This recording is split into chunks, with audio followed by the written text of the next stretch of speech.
Друзі, вітаю вас на сейшені. Сьогодні знову будемо розглядати YouTube шлях. І тематика цього випуску – це контент, який побудований на особистих думках. Як це робити такий контент і наскільки це може бути цікаво глядачам почути ваші думки? На ці питання відповість сьогодні Лана, канал Діаріуш. Вітаю тебе знову. Класична ситуація, давно не бачились. Давно не бачились. Лан, ми починаємо постійно блог з того, як все почалось, що надихнуло, які сенси і, наприклад, які складності були. Давай спочатку саме розповідай про початок. Ну дивись, якщо говорити про початок, то треба розказувати про два початки, тому що я вела два проекти. Перший – це Діаріуш Reddit українською, це переклади з англомовного форуму Reddit, цікавих обговорень на українську мову, а другий – це, власне, потік думок, про який ми в основному будемо говорити. Чому важливо проговорити про переклади з Reddit? Тому що це був перший мій досвід, в принципі, на YouTube, з якого я в принципі, і починала свій цей шлях блогера. Як це почалося? Це був кінець листопада, початок грудня 2021 року. Аж отак давно, ще до повномасштабного вторгнення. Я тоді працювала дизайнеркою в фотокопіцентрі і зловила дуже сильне вигорання професійне, що задумалася, що в принципі я хочу змінити діяльність. Або хоча б почати робити щось, що відходить від моєї роботи чисто для себе. Ну і ми з чоловіком сиділи, думали, що можна зробити, і прийшли до висновку, а чому б не спробувати YouTube? При тому, що блогерську діяльність я взагалі ніколи не вела і не розглядала. Така, ну ладно, давай спробуємо. Почали думати, що робити, і оцінили наші можливості, що по техніці, що по, в принципі, досвіду, і вирішили спробувати з озвучки. Так, прийшли ми до формату Reddit, тому що ми його колись дивилися дуже багато один період російськомовного, всі знають ці популярні канали, я так думаю. І ми такі, ну, в принципі, ми знайомі з цим контентом, ми розуміємо, що воно таке, його не так складно робити, ну, і в виробництві для початківців, давай спробуємо. Спробували.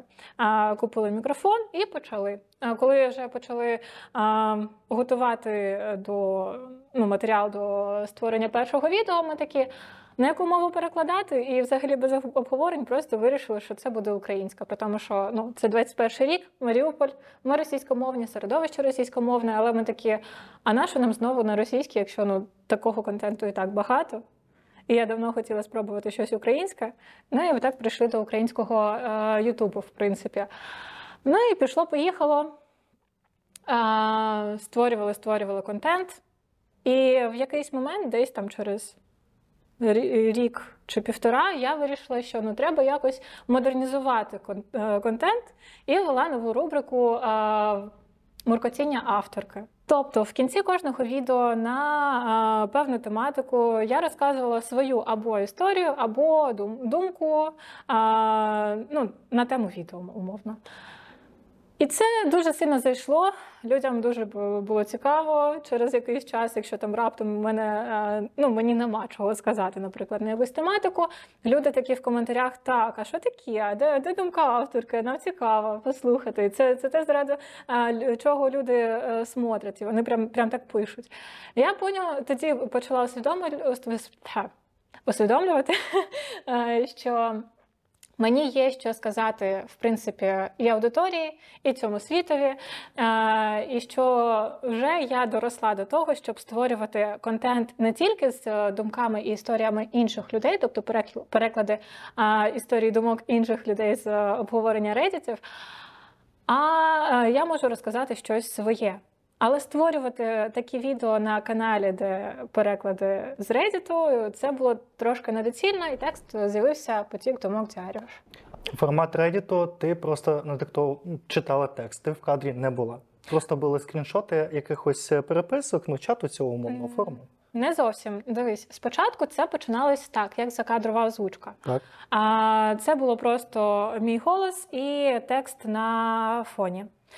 Але згодом я почала розуміти, що треба формувати знову ж таки свій бренд, тому що більше приходять на людину. І почала записувати себе в кадрі, як я читаю. Це доволі цікавий підхід, так, тому це, що це новий підхід, це новий формат. Тому що Reddit – це формат Reddit, наскільки я розумію, це просто переклад. І люди можуть прийти, якщо автор формує саме цікаві якісь теми, витягують з форуму, або якийсь там приємний голос. Ну, бо це єдина прив'язка до автора каналу, який просто ретранслює чужі якісь історії. А тут вже йде прив'язка саме візуальна до тебе. Так, тобто я вирішила створювати більш персоніфікований контент, щоб мій контент асоціювався зі мною, а не з якимось абстрактним реддітом. Тобто я почала із себе додавати в кадр, додавати свої думки, обирати якісь направлення тем, які більше мене турбують, а не просто якісь загальні там умовно, які мені можуть бути не дуже цікаві, але я знаю, що зайдуть. Тобто я більше почала формувати свій напрямок і свій брендинг. Таке питання. От всі постійно Reddit. Це просто форум, де люди відверто розповідають про свій особистий досвід і якісь там події. В Україні не було таких схожих форматів форумів, де їх так само можна було контентно використовувати. В чому саме суть Reddit?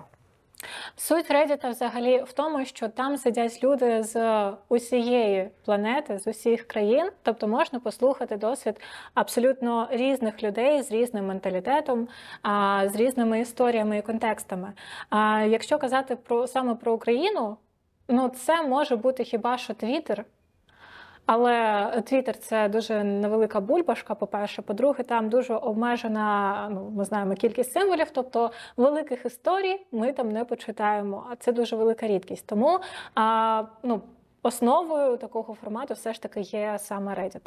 Напевно, тоді, коли ти почала додавати також у відео якісь особисті історії, людей тригернуло. Мені все ж таки здається, що ми можемо перефлексувати на історіях людей з інших країн, але є різниця в менталітеті. І дещо якісь позиції або мотивація дій для нас може бути незрозуміла. І, напевно, коли ти підкреслював умовний той же досвід або там ситуації, які були, але з точки зору саме нашого менталітету, напевно, тому воно заходило. Можливо, скоріш за все, але тут я тобі скажу, що людям часто цікаво послухати саме і інший досвід, тому що у мене був один кейс. Я взяла тему, яка, як мені здавалося, для українців буде взагалі не цікаво, але мені було цікаво самі її дослідити. Це тема про расизм. Саме до чорношкірих, до азіатів і так далі. Здавалося б, в нас в Україні не те, щоб ця тема дуже актуальна, так би мовити, тому що у нас це не така розповсюджена історія. Як, наприклад, в тій самій Америці чи Азії, де там дуже багато культур в одній країні уживається. Але це відео на диво дуже активно обговорювалося, дуже добре зайшло. Тому я вважаю, що окрім того, що людям цікаво слухати саме наш контекст і наш досвід, і цікаво дізнаватися і щось інше, те, що нам не те, щоб дуже близьке, але досить актуально в інших контекстах. Зміна напрямку діяльності контенту від Reddit до особистого блогу. Так. Це було пов'язано зі складністю у виробництві саме контенту, пов'язано з Reddit? Чи все ж таки це перенасичення типом цього контенту, і тобі захотілося нарешті більше акцентувати погляд на собі, ніж на блозі? В принципі, більше до другого, тому що Reddit сам по собі його не складно робити. Він досить простий у виробництві, його там буквально за день можна зробити відео. Але це той контент, якого треба прям багато. Це по-перше. По-друге, це дуже багато інформації через тебе проходить, і контент формат дуже специфічний. І так, я ним дуже сильно переповнилась, так би мовити. Мені стало самі не дуже цікаво це робити, і я вважаю це логічним розвитком від того, щоб транслювати чужі думки і історії до своїх особистих. Тобто це проходило плавно, і я зрозуміла, що, по-перше, мені вже не цікавий цей формат, і я хочу від нього відходити. І до того, що мені є самі що сказати, і транслювання власних думок. А чи був такий момент, коли ти перенасичаєшся такою кількістю інформації, ми всі розуміємо, що ми десь на підкорці це запам'ятовуємо. Чи був такий момент, коли ти щось могла людям відповідати або розповідати, коли ти теоретично думаєш, що базуєшся на своєму досвіді, але це спрацьовує тільки виключно та інформація, яку ти до цього сприймала раніше, з досвід інших людей? Тобто, чи був такий момент, що за цього перенасичення інформації цей досвід інших людей невербально став твоїм особистим досвідом? Ні, я за собою такого не помічала, тому що я вважаю своєю сильною стороною критичне мислення. Тобто я не просто читаю і приймаю, так, запам'ятовую інформацію, я більше її аналізую і формую своє ставлення до певного питання, можливо, через призму чужих історій, але я його більше аналізую через свої цінності. Ми розуміємо, що теоретично робити цей контент може бути нескладно, хоча, як для мене, здається, це доволі індивідуально. Те, що, може, ти вже набила руку і знаєш, як це технічно робити, але, мені здається, виробництво будь-якого контенту потребує доволі великої кількості сил, так чи інакше, і навчання технічної якоїсь бази. Перехід вже на свій особистий блог.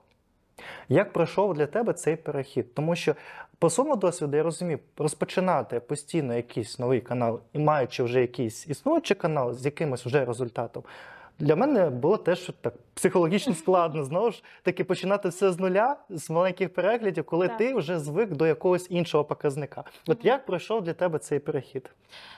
Ну, для мене він пройшов досить плавно, тому що я почала свій особистий блог ще тоді, коли я вела Reddit. Тобто певний період часу я вела паралельно два канали, два проекти. Просто я трошки зменшила кількість контенту на Reddit, і цей зекономлений час перенаправила на створення власного особистого блогу. І ну, спочатку так, це дуже дивно дивитися, знаєш, там на 100 переглядів за день, після того, як у тебе за день там набирається 2-3 тисячі на відео. Але ну, за рахунок того, що я вела паралельно 2 проекти, вона не так боляче було. Ну, не те, що боляче, а стресово, так би мовити. Приблизно так було. От. Але я компенсувала це більшою цікавістю до особистого, тому що, я ж кажу, якщо Reddit мені вже був не цікавий. Він просто був як конвейер за звичкою. От. І, ну, тому так. Але, ну, особистий блог «Потік думок Діаріуш», він досить швидко почав перший час набиратися, потім він трошки застопорився, як це буває, і за що цього ну, воно так досить плавно пройшло. А чи був перелив аудиторії з першого старого каналу на новий? Ну, певний відсоток, звісно, перейшов, але я б не сказала, що це прям дуже великий відсоток, тому що більше переходили на контент. Отак. Так, були люди, які там мені прямо зараз навіть пишуть під відосами на «Потік думок», що я з вами ще щось із Reddit. От. Але не так, щоб прям дуже великий кістяк у мене перейшов з Reddit. А поточний канал, який сенс? Тобто ти просто висловлюєш свою думку на ту чи іншу соціально важливу там тему, а ти хочеш просто ділитися своїм світопоглядом, чи все ж таки в тебе є якийсь закладений сенс щось пояснити або щось підкреслити до людей в якійсь темі, яку ти розглядаєш? Тобто це просто я про свій досвід, чи ні, люди, дивіться, на це треба дивитися так?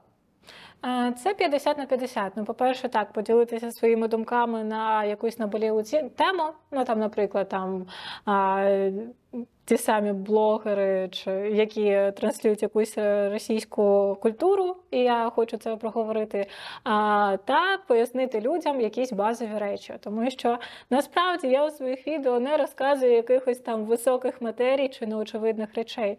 Це проговорення абсолютно звичайних, базових речей про свободи і право вибору людей, і як їх треба сприймати, які люди у нас ще не звикли, так би мовити, поважати чужий вибір. Отак. Тому це 50 на 50. Який ти для себе плануєш розвиток у цьому напрямку?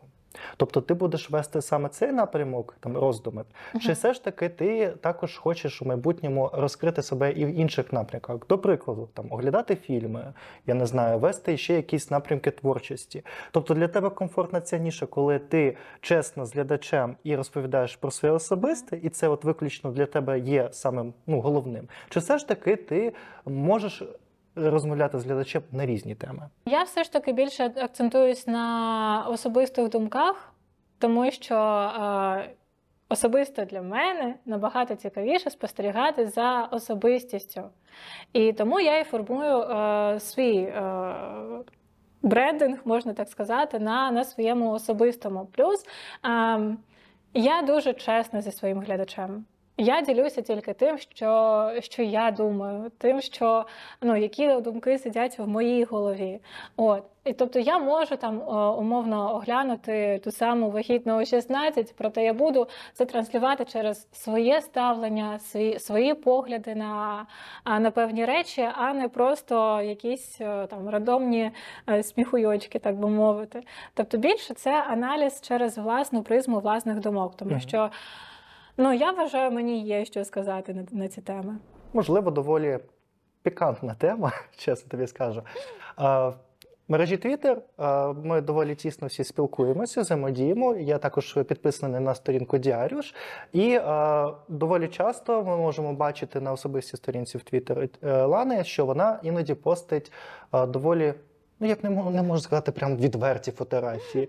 Еротичного характеру, але знову ж таки нічого не виходяще за якісь умовні рамки, дозволеного. Ось. І зазвичай Лана робить це для підтримки якихось збірів, які можуть бути волонтерів. І в суспільстві, це дуже голосно сказано, в мережі Twitter, давайте так зробимо уточнення, є дві думки. Як випадок, я так побачив. Одні люди кажуть, норм, без проблем, якщо людина полюбляє своє тіло і хоче його показувати, це не є проблема. А якщо вона це може чимось допомогти там, волонтерам, армії тощо, чому б і ні? Нічого поганого в цьому немає, всі дорослі люди.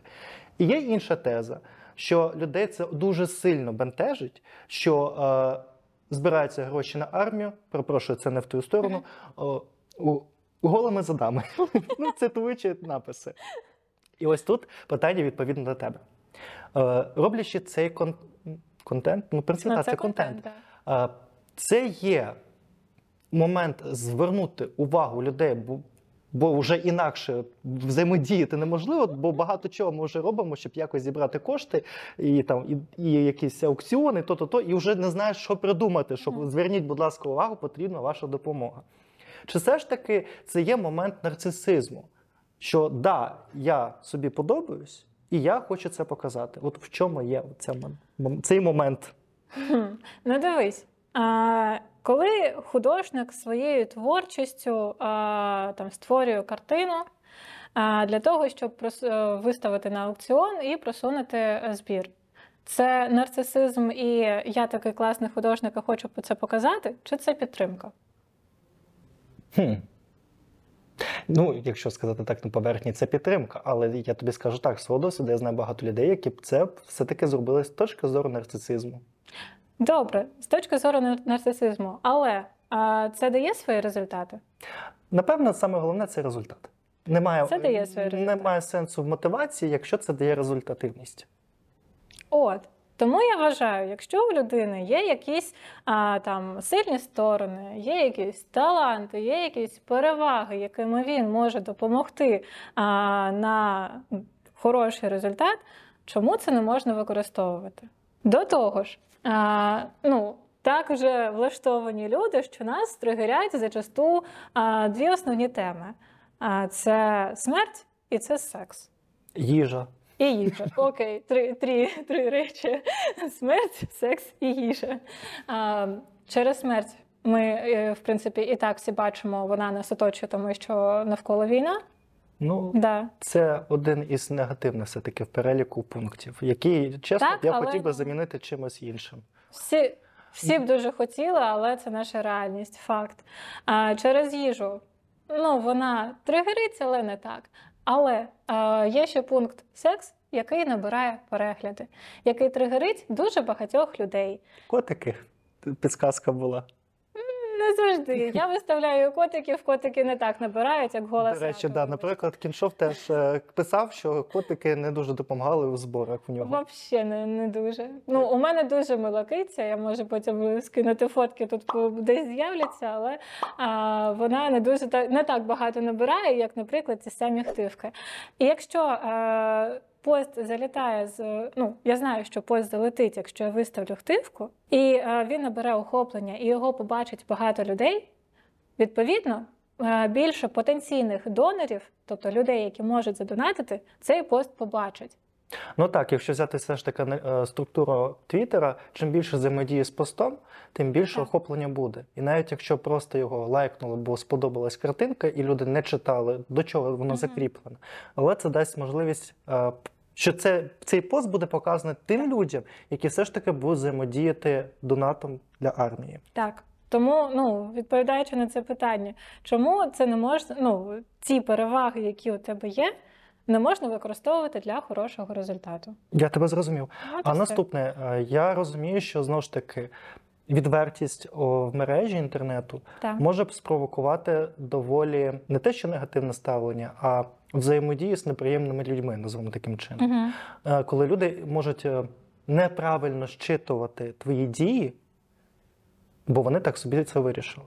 Чи були моменти, що тобі писали в особисте з доволі, скажімо так, неприємними запитами, тому що вони щитували твої дії якось чимось легкодоступним?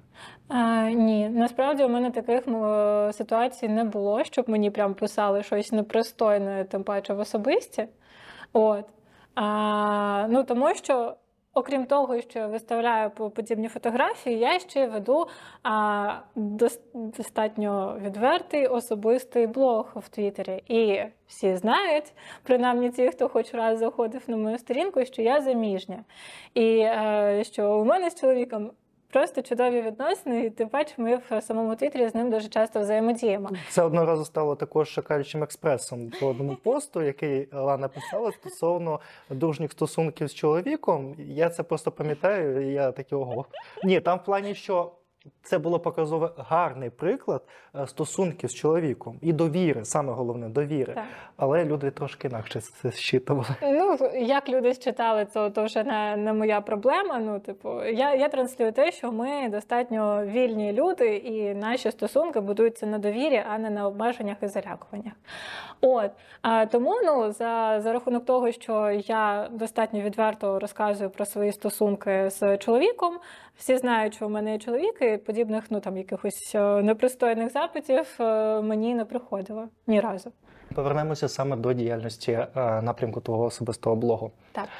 Скажи, будь ласка, ти розглядала доволі багато цікавих тем, які були адресовані, як і в сторону стосунків, окремих якихось моментів пов'язаних з жінками, з чоловіками, навіть релігійні. Я розумію, що іноді люди не завжди можуть спокійно сприймати думку, яка відрізняється від їх, навіть якщо вона може бути правильною чи неправильною. І це може спонукати людей до якихось неприємних коментарів, тому що, знову ж таки, анонімність інтернету дає нам можливість безкарно робити людям неприємні речі. Я не знаю, це як інакше позначити.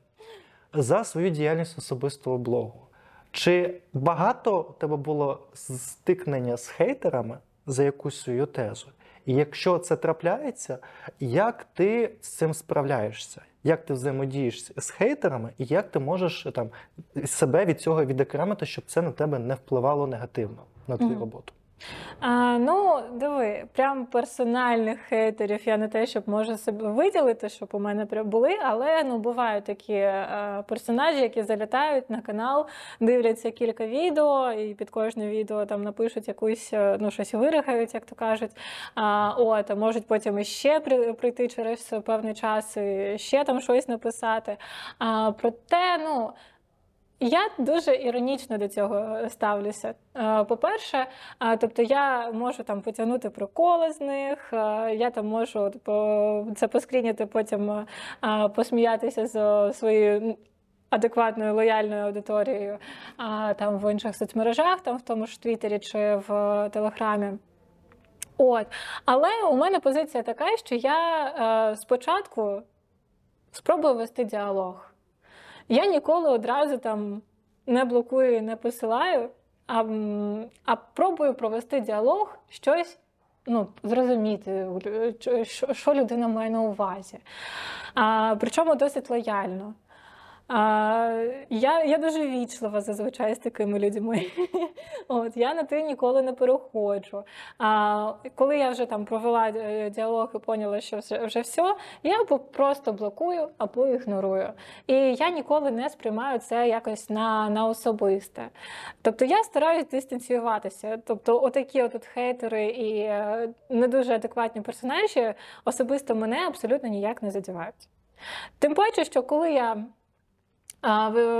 виставляю відео, я ще на етапі формування ідеї відео, я розумію, на що я підписуюсь. Я розумію, що буде альтернативна думка, я розумію, що будуть незгодні, я розумію, що будуть якісь отакі от не дуже адекватні коментарі і так далі. Наприклад, як от у мене було відео, де я розказую, досить відверте відео, розказую свій особистий шлях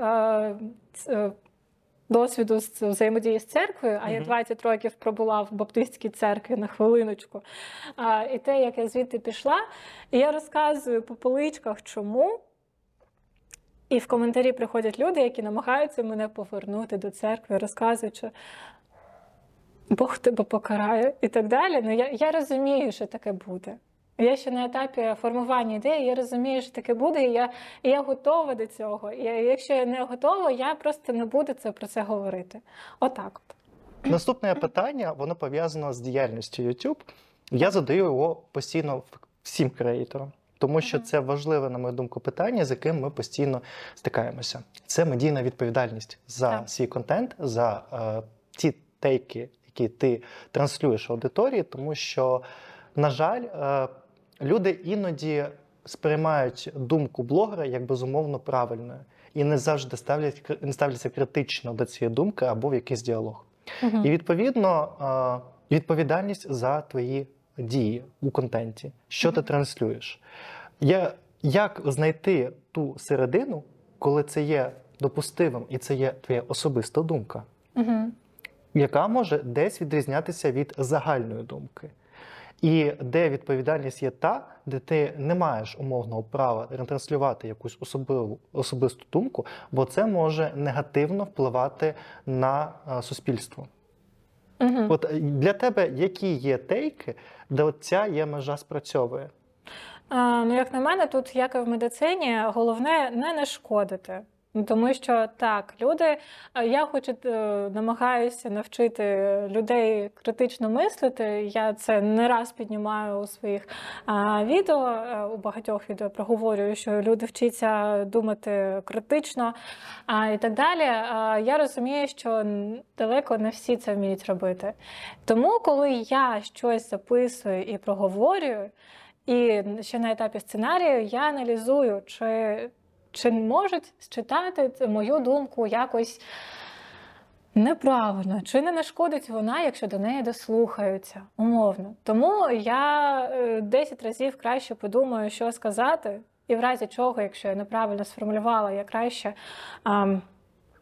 виріжу це вже на етапі монтажу, але так, щоб це не нашкодило, якщо до моєї думки прислухаються. Тому що, так, безумовно, якщо є аудиторія, якщо тебе слухають, то знайдеться хоча б 1, 2, 5 людей, які будуть вважати твої слова як інструкцію до життя. І я не можу з цим нічого зробити. І все одно на мені відповідальність, якщо я викладаю певний контент, певні думки, за власне ці думки. І чим більше аудиторія, тим більше відповідальність, тому що тим більше таких людей знайдеться серед твоїх глядачів. Тому так, я вважаю, тут головна думка, щоб не нашкодити своїми тейками. А що є для тебе все ж таки непропустимим для блогера і контенту у медійному просторі? Тобто, що для тебе є все ж таки, якщо людина там говорить якийсь тейк, для тебе вже автоматично неприпустимо? Ну, по-перше, все, що стосується російсько-української війни і виправдання агресора, 100%, як тільки я чую щось про виправдання агресора чи толерантності до нашого ворога, це автоматично все. А по-друге, це заклики до нетерпимості до іншої позиції. Тобто, навіть якщо я розказую там умовно, розвінчую якісь стереотипи щодо там гендеру і так далі, щодо того, що жінка не має сидіти на кухні і так далі, я завжди проговорюю, що варіант умовного стереотипу має право бути, але він не єдино правильний. Це вибір людини. Так, тобто для мене неприпустимим є все, що є нетерпимістю до вибору іншої людини. Отак. І до вибору і свободи іншої людини. Що б ти в майбутньому хотіла би реалізувати по своїй творчості? Можливо, якісь додаткові проекти або якийсь цікавий вектор розвитку особистого проекту. Також стосовно, можливо, якихось колаборацій, взаємодій з іншими блогерами. Взагалі, от цей інформаційний пул, який у нас формується. Ну, особисто мені хотілося б, звісно, масштабувати трошки свій проєкт, свій канал, щоб це вийшло на більш широку аудиторію, тому що зараз це дуже нішево. При тому, що я вважаю, що мій контент досить корисний суспільно, і його мають чути більше людей. Можливо, навіть не обов'язково саме від мене, але ці тейки, які я просуваю, я вважаю, вони мають бути більш широкими, так би мовити, на більш широку аудиторію. Ну і, звісно, хотілося б попрацювати з якимось проєктом, який був би суспільно корисний і міг би впливати на покращення якості людей. Отак от. В тебе було 2 канали. Перший був пов'язаний, коли ти ретранслювала чужий контент, це погано сказано, висвітлювала форуми, життя інших людей, саме як Reddit. Так. І наступний – це коли ти, по суті, вже формуєшся тільки навколо себе. Тобто ти, по суті, якраз і фігурувала, як у нас є більшості контенту, який йде без обличчя і розповідає щось узагальнено про інше, і є інший тип контенту, коли особистий, суб'єктивний контент, де ти все ж таки ретранслюєш свої думки. І в порівнянні з цими різними напрямками в те все рівно є досвід, який ти для себе підкреслила. Як і позитивний, так і негативний. І от, відповідно, до глядачів. Що ти можеш порадити з цього досвіду для тих, хто тільки хоче розпочати свій канал, і навіть теоретично, які ще не розуміють, який напрямок для себе обрати? Не тільки там Reddit або особистий блог. От в цьому порівнянні. Що ти можеш порадити, на що звернути увагу, і також на що треба звернути увагу, що може дезмонтувати. Тобто, що може бути негативним і збити людину з цього шляху. Я б порадила, по-перше, спробувати почати, тому що якщо ви не почнете робити хоч щось, ви не зрозумієте, чи вам це до вподоби. Як вибрати, що вам, з чого почати? Подумайте, чи є вам що сказати світу. Порадьтеся зі своїми друзями, в чому ви сильні. Умовно, ви ж спілкуєтеся зі своїми друзями, зі своїми родичами і близькими. На яку тему вас прям цікаво слухати? Запитайте про це думку. Тому що я знаю, що багато прям саме отак обирають свою нішу. В чому за порадою в якій сфері до вас звертаються, умовно. І так ви зрозумієте, про що вам цікаво говорити і про що вам цікаво створювати контент. Це перше. Друге, створюйте свій бренд. Тому що, якщо говорити про узагальнений, об'єктивний контент, він не дуже цікавий зачасту. Тому що людині цікаво слухати людину. Це факт. Якщо ви не транслюєте себе як особистість, то навіщо ви потрібні, так би мовити, в інформаційному полі? Чим унікальний ваш контент? В вашому житті унікальні ви.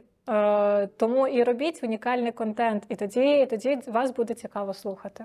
Дякую тобі за пораду. А ми, як завжди, даруємо подаруночок запрошеному гостю. Це як згадка про наше інтерв'ю. Знову ж таки, я ж не просто питав тебе стосовно фандомів. Я сподіваюся, що тобі сподобається, і він стане додатковою окрасою твого фону для твого каналу. Це Фродо, Володар Перснів. Дякую. Дякую тобі, що завітала на інтерв'ю. Дякую, що запросили. Ну що ж, друзі, дякую, що подивилися цей випуск. Я сподіваюся, що вам було цікаво. Як на мене, це було дуже цікаво, тому що Reddit для мене це щось дивне. Знову ж таки, підкреслюючи, що казала Лана, починайте щось робити та не втрачайте свій час. Ніколи не пізно щось почати робити. Обов'язково завітайте на канал Лани та почуйте її думки стосовно різних тем, які теж будуть доволі провокативно, цікаві, а можливо повчальні. Тож, залишайтеся з нами, слідкуйте за новими випусками.